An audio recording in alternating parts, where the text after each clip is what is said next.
Hello, we want to briefly share God's Word with you as we start the first book of Kings. King David was getting old and could not keep warm, so his servants searched throughout the land to find a smoking hot girl to keep him warm. They found Abishag the Shunammite. She served him, but he was not intimate with her. To Bathsheba and asked for Abishag, David's former caregiver's hand in marriage. When Solomon heard of this, he thought it was another lame test, so he gave the order to Benaiah the equalizer, who struck down Adonijah, and he died. The king banished Abiathar the priest, who sided with Adonijah, to his property. It was reported to King David, Joab has fled to the Lord's temple and is now beside the altar. Then Solomon sent Benaiah and told him, Go strike him down. Benaiah went up, struck down Joab, and put him to death. Solomon summoned Shimei and told him to build a house in Jerusalem, but do not leave there, or he would die. At the end of 3 years, 2 of Shimei's slaves ran away to Achish, son of Maacah, king of Gath. Solomon heard of this and summoned Shimei. Solomon said, You yourself know all the evil you did to my father. Therefore the Lord brought back the evil on your head, and King Solomon will be blessed, and David's throne will remain established before the Lord forever. Then the king commanded Benaiah once again, who went up and struck Shimei down, and he died. So the kingdom was firmly established in Solomon's hand. The Lord appeared to Solomon in a dream at night. God said, Ask, what should I give you? Solomon asked for wisdom to lead God's people. God was so pleased with his request that he gave him wise understanding, so that there was never anyone like Solomon before and never will be again. In addition, he gave him riches and honor, so that no man will be his equal during his entire life. 2 women who were prostitutes came before King Solomon with a child custody suit. Solomon showed great wisdom and judgment, so much so that all Israel heard of it and stood in awe.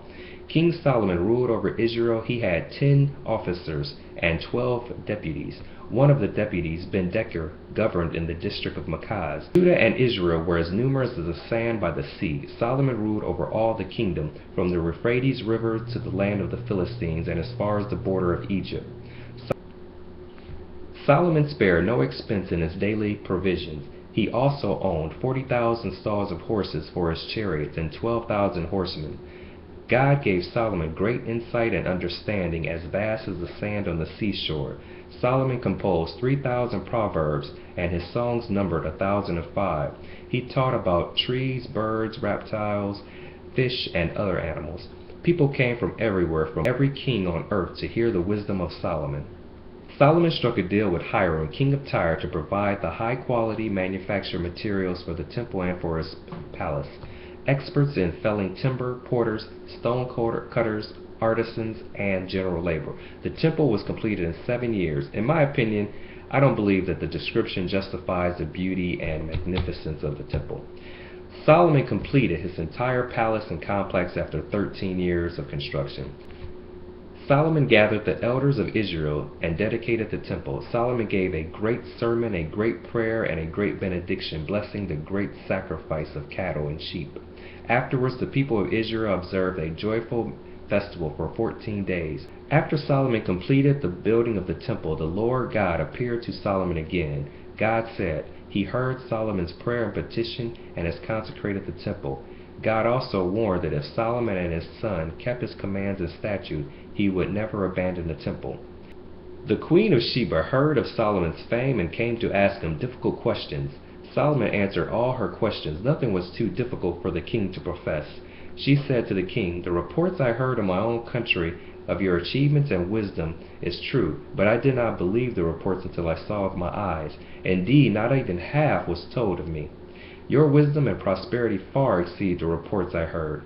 King Solomon revealed his glory and gave the African queen her every desire, whatever she asked, besides what he had given her in his royal bounty.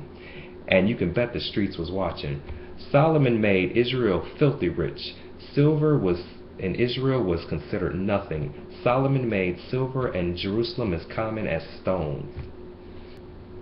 You know, in the start of these first 10 chapters of 1 Kings, the thing that I noticed and stood out to me was that Solomon was a man of prayer.